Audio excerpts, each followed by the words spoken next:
Bom dia, Escola de Profetas. Bom dia. Bom dia para você aí de casa. Que alegria é estarmos juntos nesta manhã maravilhosa e estudando a palavra de Deus, louvando o seu santo nome. Que Deus abençoe você, essa família maravilhosa que está aí do outro lado.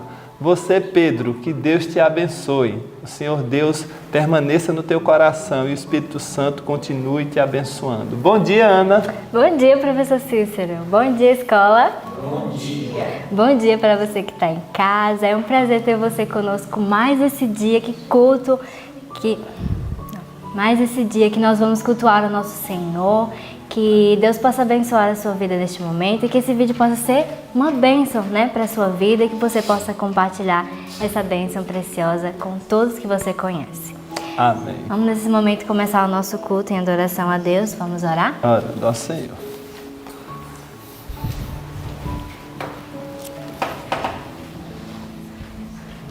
Senhor Deus, é no nome de Jesus Cristo que nesta manhã nós aqui da escola estamos de joelho e com certeza nossos irmãos que estão aí assistindo também estão prostrados a Ti. Que o Senhor abençoe cada um de nós. Pedimos ao Senhor perdão pelos nossos pecados.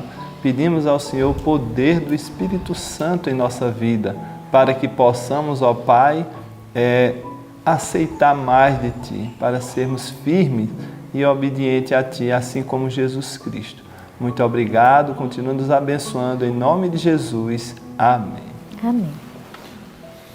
E agora, professor, nós vamos louvar o nosso Senhor com o hino 306, Eis-nos prontos. Que nós possamos estar realmente prontos para quando o Senhor nos chamar a padecer por Ele, fazer tudo por Ele. Amém.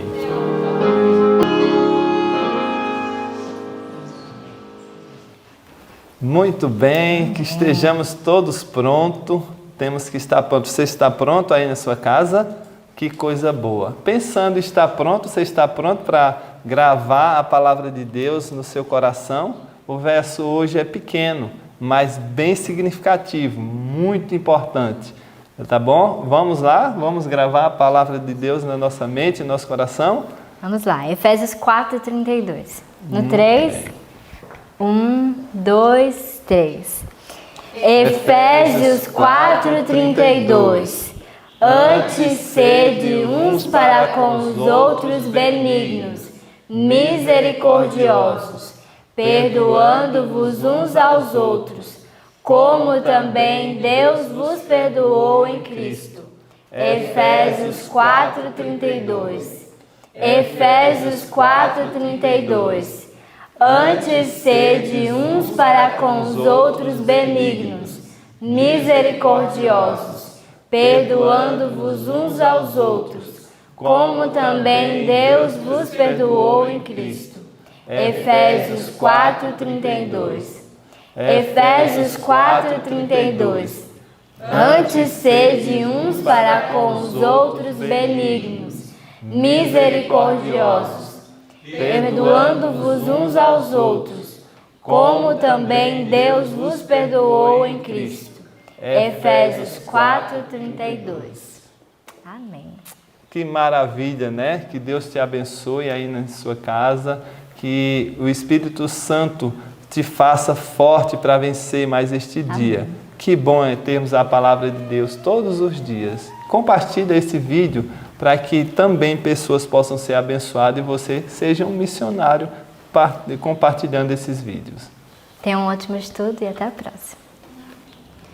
Bom dia! Bom dia. Hoje é um dia de alegria. Sabe por quê, né? Porque nós estamos juntos mais uma vez. Estou tão feliz que o Senhor Deus permitiu que você tivesse vida e também me permitiu que eu tivesse vida para abrirmos a palavra dele e enchermos o nosso coração só de coisa boa. Olha que legal, quanta bênção, quanta graça sendo concedida do céu. Que bom que estamos reunidos para estudarmos a palavra de Deus e eu quero já te convidar a pegar a sua Bíblia. Ai, como é bom poder pegar a Bíblia. Como é bom poder abrir a palavra do Senhor. Então eu quero que você abra aí em Jeremias capítulo 12. Nós vamos estudar coisas muito lindas. Jeremias capítulo 12 e capítulo 13 nós vamos estudar hoje, tá? E agregado a isso, João capítulo 5. Esses são os capítulos da Bíblia, tá? Agora, o capítulo do Desejado de Todas as Nações, o melhor livro do mundo, é o capítulo 21, Betesda e o Sinédrio. Então, nós vamos estudar sobre isso, coisas bem legais. Aqui em Jeremias, capítulo 12, se você olhar aqui o verso 1, Jeremias já começa dizendo assim, ó, justo serias, ó Senhor, ainda que eu entrasse contigo num pleito, contudo, falarei contigo dos teus juízos. Olha a pergunta que Jeremias vai fazer para o Senhor. Por que prospera o caminho dos ímpios e vivem em paz todos os que procedem aleivosamente? Olha que pergunta séria Jeremias está fazendo para Deus. Primeiro ele começa dizendo, Senhor, eu sei que tu és justo, eu sei que o Senhor é justo, e agora eu vou entrar num pleito com o Senhor. Quero saber por que os ímpios prosperam, se o Senhor é justo. Você teria coragem de falar essas coisas para Deus? Você teria coragem de questionar o Senhor dessa forma?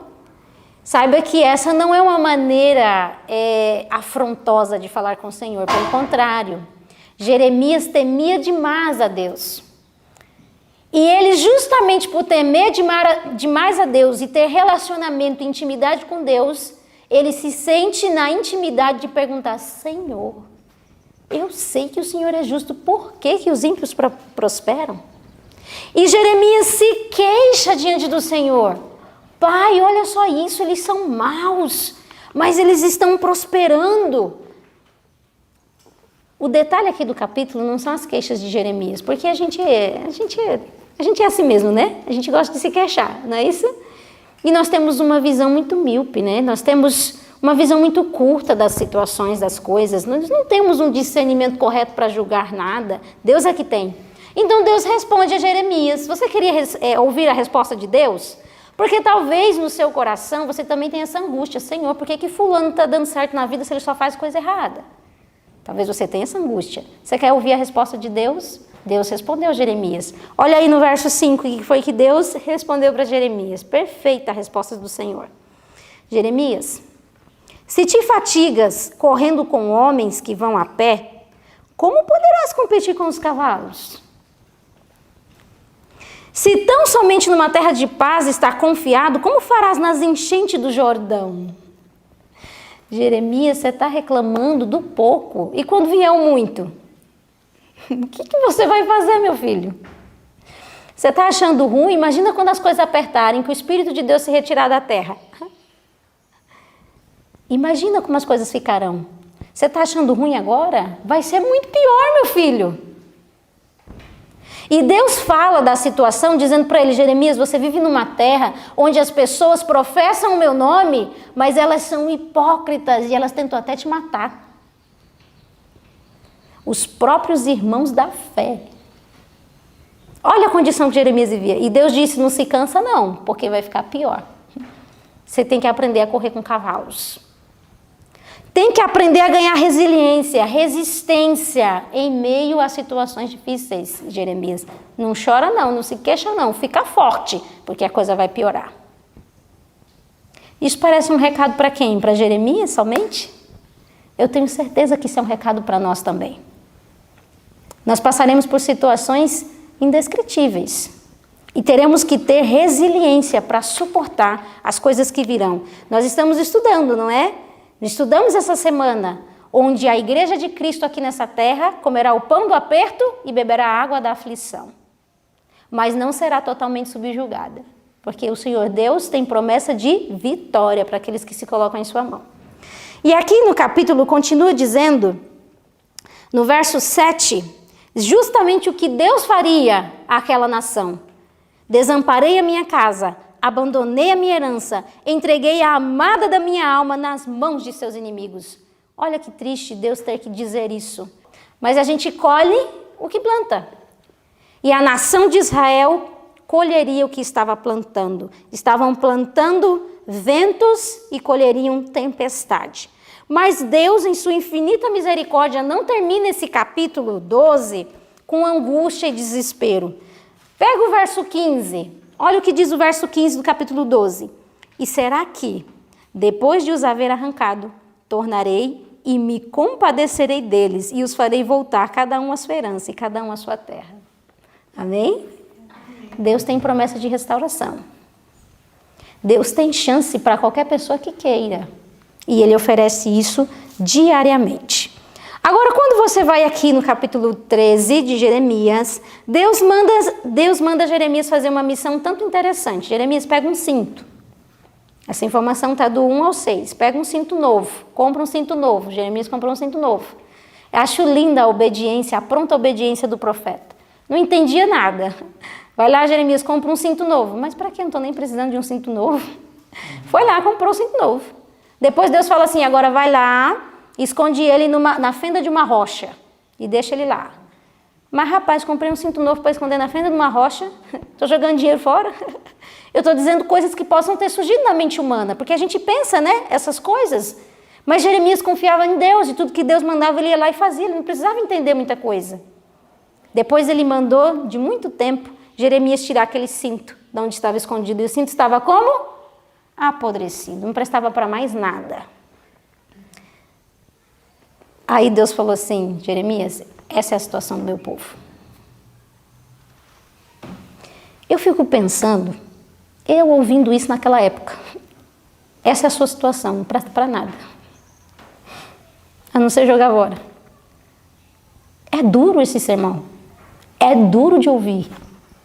Deus queria fazer da nação judaica como um cinto é para o seu dono, tão apegado, tão útil. Um cinto era altamente útil. E era super apegado ao corpo, se colocava no corpo. Deus queria que a nação judaica tivesse sido assim. Mas a nação judaica chegou a uma situação que era como um cinto apodrecido, não servia para mais nada. E foi justamente isso que Deus disse aqui e condenou no verso 9. Olha só, o que Deus condenou no verso 9? Assim diz o Senhor, do mesmo modo farei apodrecer a soberba de Judá e a muita soberba de Jerusalém. Qual era o problema deles? Orgulho. Não tem nenhuma outra coisa que Deus deteste mais do que o orgulho. Essa foi a razão que Lúcifer não pôde ficar lá. E é exatamente esse quadro que estava acontecendo com o povo de Israel. Agora, sabe o que eu me espanto nesse capítulo 13? Eu me espanto com a reação de Jeremias. Sabe por quê? Porque é muito difícil gostar de quem não presta. Para o coração humano, então, a coisa mais fácil é gostar de quem não presta, né? Não gostar, na realidade. Mas Deus investe naqueles onde ninguém quer investir. E aí você pega aqui o verso 17 do capítulo e olha só a reação do profeta. E se isto não ouvirdes, a minha alma chorará em lugares ocultos, por causa da vossa soberba. Amargamente chorarão os meus olhos e se desfarão em lágrimas, porquanto o rebanho do Senhor foi levado cativo. Qual era a reação de Jeremias? Sofria. Porque ele entendia que Deus tinha um propósito maior para aquela nação. E aí o Senhor Deus vai nos ensinar nesse capítulo, e a gente assim encerra ele, com uma coisa muito linda. A nação não valia nada, como aquele cinto, né? O povo tinha andado tão longe de Deus, tinha chegado numa condição tão triste, que já não servia mais o que eles faziam. E às vezes você pode se sentir numa situação muito parecida, de ter vivido uma vida de pecado, de desobediência, que te faz sentir assim, eu não sirvo para mais nada.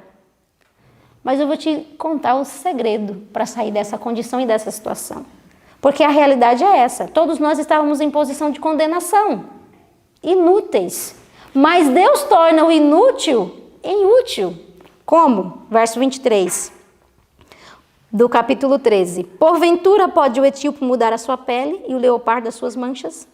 Então podereis vós, fazendo o bem, sendo ensinados a fazer o mal? Como é que pode um etíope mudar a sua pele? Como é que pode um leopardo mudar as suas manchas? Como isso pode acontecer? Pelas coisas que você faz? Entendemos muitas vezes que santidade é pela quantidade de coisas que fazemos, mas santidade não é pelo que você faz. Quando santidade é avaliada pelo quanto você consegue se entregar ao Senhor. E na condição em que estamos como pecadores separados de Deus, o que vai nos dar valor e utilidade para o céu é o quanto nós conseguimos nos entregar ao Senhor. Como tem sido para você? Você tem conseguido se entregar ao Senhor? Eu espero que sim. Nisso está o nosso valor e a nossa utilidade, o quanto nos entregamos a Deus. E eu queria agora ir com vocês lá no capítulo 5 de João, porque essa é a história de alguém que se entregou a Deus. E olha só que lindo, alguém que era inútil se tornando útil, porque se entregou ao Senhor. Você quer ver essa história? João capítulo 5 traz a história de um homem paralítico. Acho que você conhece, já deve ter ouvido a história do homem paralítico que estava há 38 anos paralítico. E ele se encontrava onde? No tanque de Betesda. E ele estava lá. Por que será que ele estava lá? Por causa de uma crença popular. Havia uma crença popular a respeito daquele tanque, que quando as águas se mexiam, quem estava mexendo as águas? Os anjos. E quem pulasse primeiro seria curado de qualquer doença que tivesse. Você já foi movido por uma crença popular? Pensa aí em algumas crenças populares que você já viveu em cima delas. Tá soluçando, né? Bota uma fitinha vermelha, que para de soluçar, não é? Vai que funciona, né? Não sei. Crença popular. A vizinha chata tá em casa, você bota a vassoura atrás da porta, né? Ela vai embora. Olha as crenças populares. Muitas vezes somos movidos por elas. E aquele povo, naquela época, havia essa crença. Mexeu a água, é o anjo do Senhor. Pula que vai ser curado. E esse homem estava lá há muito tempo, à beira desse tanque, lançando a sua esperança em algo completamente inútil, uma vã esperança. Cria de forma inútil, porque aquela crença não levaria para nada. Só que um detalhe, Jesus chega naquele local. E você sabe, né, irmão Jefferson? Quando Jesus chega num lugar, tudo fica diferente. Nada fica igual. Tudo se torna incomum.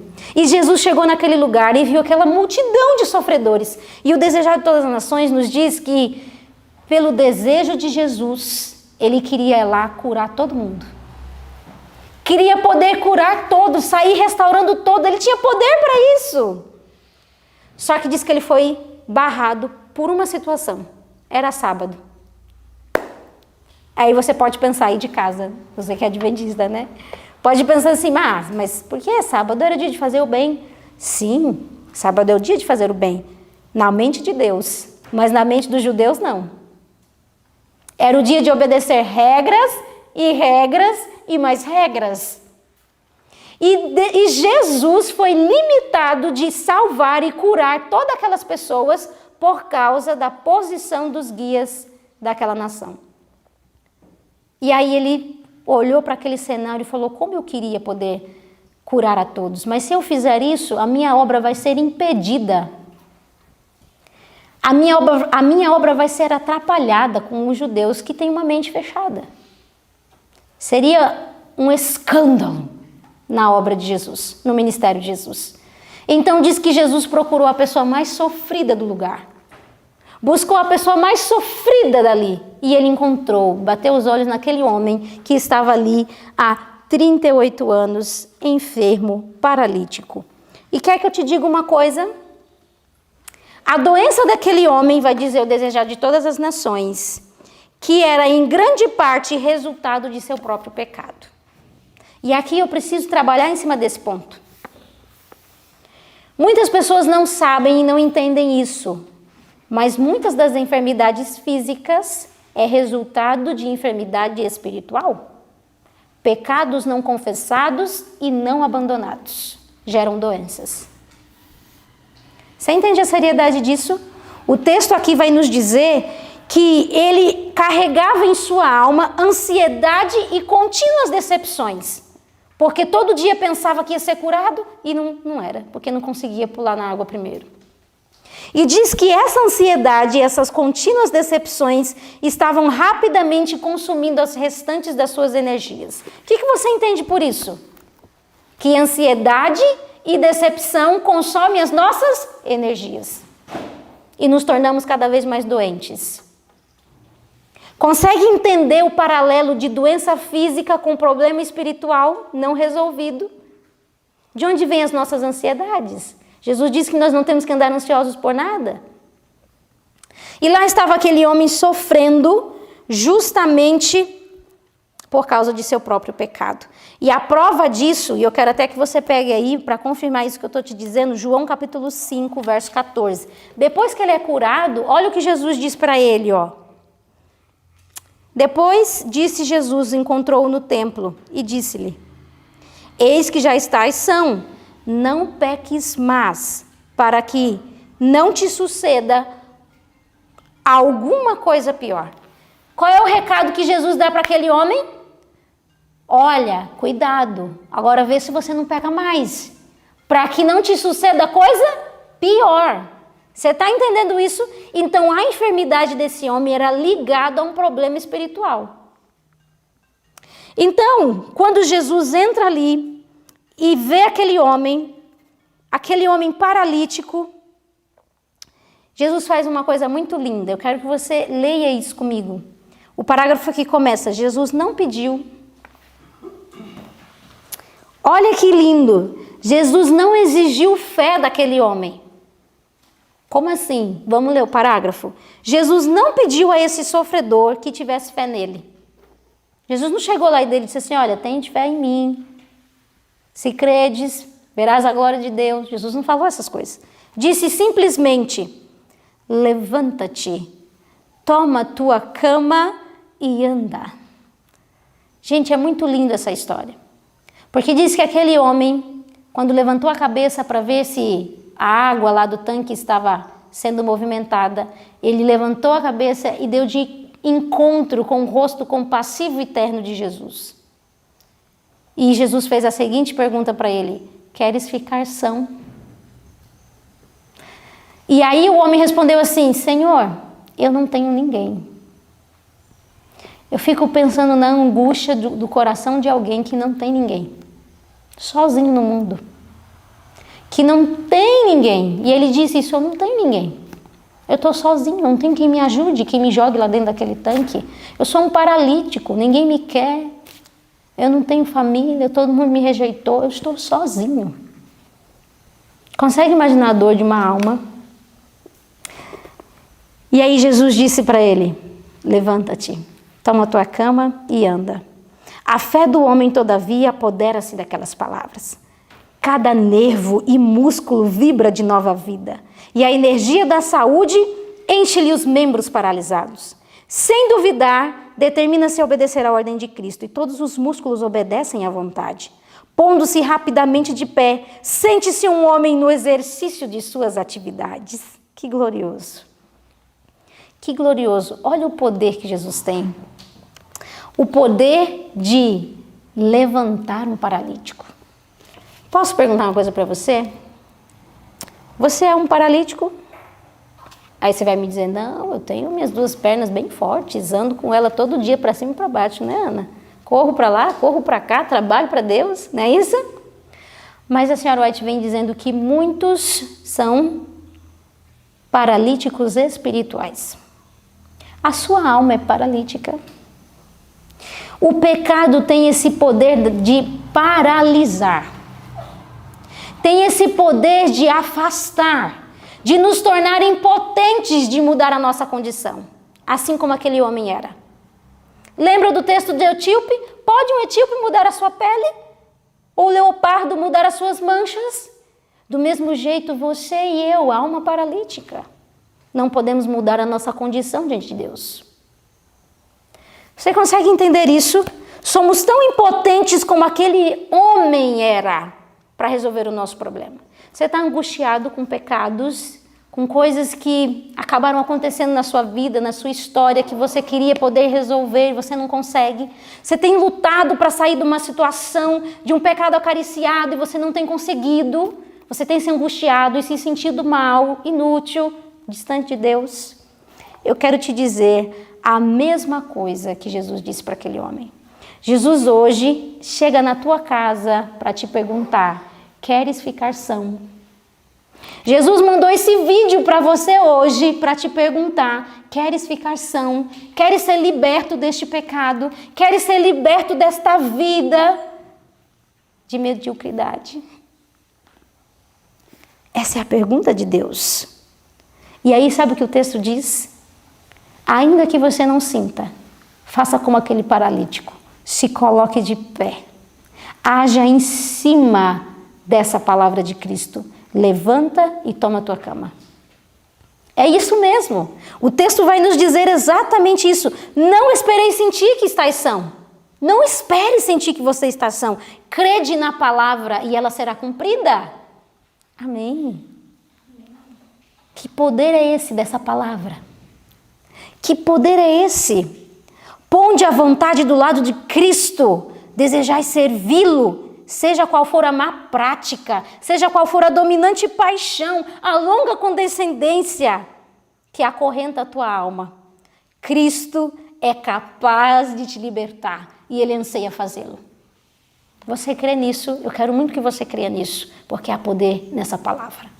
Que você se apodere dela e encontre liberdade, a liberdade que Cristo quer te dar. E olha que lindo. Diz que aquele homem pegou aquele leito dele e saiu feliz da vida, porque agora ele estava andando, imagina, depois de 38 anos. E ele dá de cara com quem? Com os líderes da nação. E aí o que eles falam? Ei, o que você está carregando sua cama no sábado? Diz que sem sentir nenhuma culpa, ele diz assim, o homem que me curou diz que eu posso levar a cama. Imagina isso. E os sacerdotes naquele momento entendeu, só tem um homem que pode fazer isso. Só tem um homem que pode tornar fazer esse milagre. É Jesus. Eu já sei de quem ele está falando. Olha só que coisa legal. O quanto que Jesus era conhecido, né? Até pelos seus inimigos. Mas eu quero que você perceba uma coisa. Como o pecado insensibiliza, né? Eles viram aquele homem que era paralítico, 38 anos, andando, e eles ainda ficaram com menos juízo daquele homem. Ô povo, ô gente chata. Por que você está levando essa cama? Não pode levar a cama no sábado. Nem se importaram com o milagre que tinha acontecido, a maravilha que tinha acontecido na vida daquele homem. E o fato é que os judeus haviam sobrecarregado o sábado de muitos fardos. Muitos fardos. O sábado era pesado demais. Não podia acender fogo, nem mesmo uma vela. Não podia cuspir no chão para não adubar a terra. Tinha que andar os passos certinhos, não podia andar mais do que aqueles passos que estavam determinados. E aqueles que não cumpriam isso, os líderes faziam o povo se sentir muito mal, culpados porque não estavam seguindo as tradições. E sabe o que o povo judeu fazia? Eles criaram tantas regras que era impossível de se cumprir. Então eles faziam o povo gentil cumprir para eles. Pensavam assim, eles não têm salvação mesmo, não tem mais nada que possa piorar a situação deles, então eles fazem o que a gente não pode fazer. Olha o tamanho da ignorância. E aí, aqui no livro diz o seguinte, mas Deus não deu mandamentos que não possam ser obedecidos por todos. Por quantos? Todos. Suas leis não sancionam quaisquer restrições irrazoáveis ou egoístas. O quanto que aquela nação não conhecia o Senhor. E aí eles chamam Jesus. E eles questionam Jesus. E aí? Por que você está fazendo isso? Porque você está curando no sábado. Você sabe que não pode curar no sábado. E uma coisa que me impressionou demais. Diz que naquele momento, aqueles judeus teriam levado Jesus a júri e matado Jesus se eles não estivessem subjugados pelo poder romano. Porque eles só poderiam matar alguém se o Império Romano autorizasse. Mas o Império Romano não mataria ninguém que quebrou o sábado. Então, por providência de Deus, para que Jesus não fosse interrompido antes do tempo, os judeus eram escravos do Império Romano para não terem a autonomia de matar, porque alguém quebrou o sábado. Gente, para mim isso foi assustador. E eu escrevi a seguinte frase no meu livro. Deus permitiu os judeus serem escravos para que o plano da redenção estivesse seguro. Que terrível! Deus não podia confiar o seu filho em nossas mãos, mesmo quando ele estava operando pela nossa própria salvação. Você tem noção da miséria que é um coração desse? Nosso coração é ruim demais. Não pensa que somos diferentes do povo judeu. Pelo contrário, temos o mesmo coração. E se não tivermos a graça de Cristo para nos transformar, nós não teremos atitudes diferentes. E aqui eu quero levar o nosso estudo. E aí de casa você pode se perguntar, por que esse povo tinha tanta raiva de Jesus? Qual foi o mal que Jesus fez? Aí você vai me dizer, nenhum. Exatamente, nenhum. Eles não gostavam de Jesus por orgulho, por inveja, por ciúmes. E esses sentimentos que estavam sendo acalentados estavam levando eles a uma obstinação cega a ponto de odiarem Jesus, a ponto de matá-lo numa cruz. Consegue entender a seriedade dos nossos sentimentos? E olha que interessante. Eu fiquei me perguntando, se Jesus sabia que curar aquele homem no sábado traria toda essa confusão, toda essa contenda, por que ele não evitou? Ele poderia não ter curado ninguém para não criar caso com os judeus. Por que então ele curou? O texto diz aqui que Jesus não faz nada sem propósito. E o propósito de Cristo era arrumar uma brecha, uma oportunidade para poder falar de como é que se guardava o sábado de verdade. E aí eu quero perguntar para você aí de casa, como é que se guarda o sábado? Você sabe guardar o sábado? Ou você carrega ele de fardos e pesos que não se pode carregar? Ou você não liga tanto e leva o sábado como se fosse um dia comum? Como é que você guarda o sábado? Você quer aprender a guardar o sábado? Eu espero que você queira. Eu sempre quero aprender informações como essa. E o texto nos trouxe a maneira correta de se guardar o sábado. Você quer descobrir? Aqui na página 138, o parágrafo que começa assim, ó. Vamos ler esse parágrafo? Fora assim, e deixariam os homens de ter os frutos da terra e as bênçãos que tornam desejável a vida. A natureza deve continuar seu invariável curso. Deus não poderia, por um momento, deter sua mão, do contrário, o homem desfaleceria e viria a morrer. E o homem também tem, nesse dia, uma obra a realizar. Veja, no sábado, Deus ainda tem uma obra a ser feita. Qual é a obra de Deus? Dar manutenção a essa terra. Ele precisa fazer nascer o sol, ele precisa mandar chuva, ele precisa fazer com que os frutos deem frutos, que as coisas continuem no seu curso normal. Então o homem também tem uma obra nesse dia. Deve-se atender às necessidades da vida, cuidar dos doentes, suprir as faltas dos necessitados. Não será tido por inocente o que negligenciar, aliviar o sofrimento no sábado. O santo dia de repouso de Deus foi feito para o homem, e os atos de misericórdia se acham em perfeita harmonia com o seu desígnio. Deus não deseja que suas criaturas sofram uma hora de dor que possa ser aliviada no sábado ou no outro dia qualquer. As solicitações para com Deus são ainda maiores no sábado do que nos outros dias. Seu povo deixa então a ocupação ordinária e passa mais tempo em meditação e culto. Pede-lhe mais favores no sábado. Você está entendendo isso? Deus trabalha demais no sábado. Por quê? Porque Ele tem que nos atender. Nós passamos um maior tempo em meditação, em culto, buscando a presença dEle. A gente pede mais favores a Ele. E Ele se recusa de atender porque é sábado? Não, hoje é sábado, eu não faço nada não. Você me procura no domingo? Deus não faz assim. Como é que Deus faz? Exige-lhe atenção de modo especial, anelam suas mais preciosas bênçãos. Deus não espera que o sábado passe para lhes conceder esses pedidos. Anota essa frase: a obra no céu não cessa nunca. A obra do céu não cessa nunca. E o homem não deve descansar de fazer o bem. Então o sábado é para quê? Muitas pessoas pensam que não vou fazer nada, é um dia de inatividade, ociosidade. Não, não é um dia para o seu bel prazer, é um dia de atividade e muita, para salvar pessoas, para ajudar necessitados, para cuidar de doentes, para atender o sofredor. Olha o que o texto continua dizendo. O sábado não se destina a ser um período inútil de inatividade. A lei proíbe trabalho secular no dia de repouso do Senhor. O labor que constitui o ganha-pão deve cessar. Nenhum trabalho que vise prazer ou proveito mundanos é lícito nesse dia. Mas como Deus cessou o seu labor de criar e repousou o sábado e o abençoou, assim deve o homem deixar as ocupações da vida diária e devotar essas sagradas horas a um saudável repouso, ao culto e às boas obras. O ato de Cristo em curar o enfermo estava de perfeito acordo com a lei.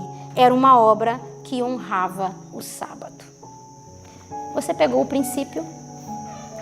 Às vezes as pessoas nos perguntam, fazem muito parecido com o que os fariseus faziam. Quanto passo eu posso dar no sábado? Eu posso fazer isso no sábado? Eu posso deixar de fazer isso aqui? Como é que é? O princípio do sábado é esse, que as horas sejam sagradas, dedicadas a servir a Deus e à humanidade. Tudo que estiver dentro disso é lícito se fazer. Querido, que oportunidade você tem hoje ao ouvir esse vídeo? Abrir a palavra de Deus.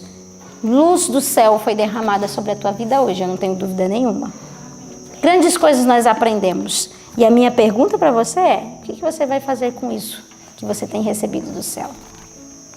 Você fará como os fariseus, saduceus e príncipes rejeitarão? Ou você fará como aquele paralítico? De inútil, passou a ser muito útil para a causa do Senhor, porque abriu o coração e se entregou a Cristo. Que essa seja a tua posição, seja a minha também nesse dia. Que Deus te abençoe. Vamos orar?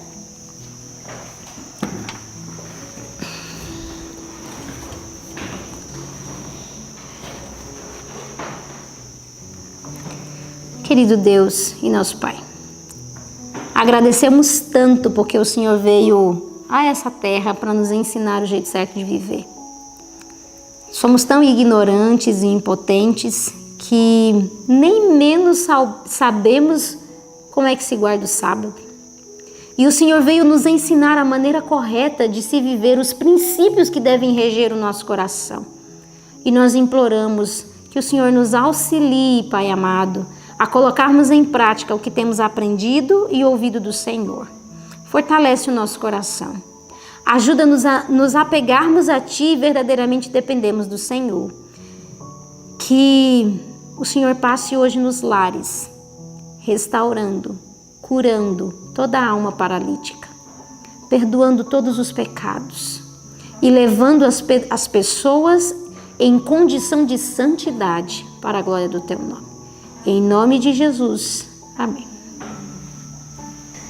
Que bom que estudamos juntos, não? Que bom que aprendemos um pouco mais da palavra de Deus. Que o Senhor Deus te abençoe muito. E até amanhã.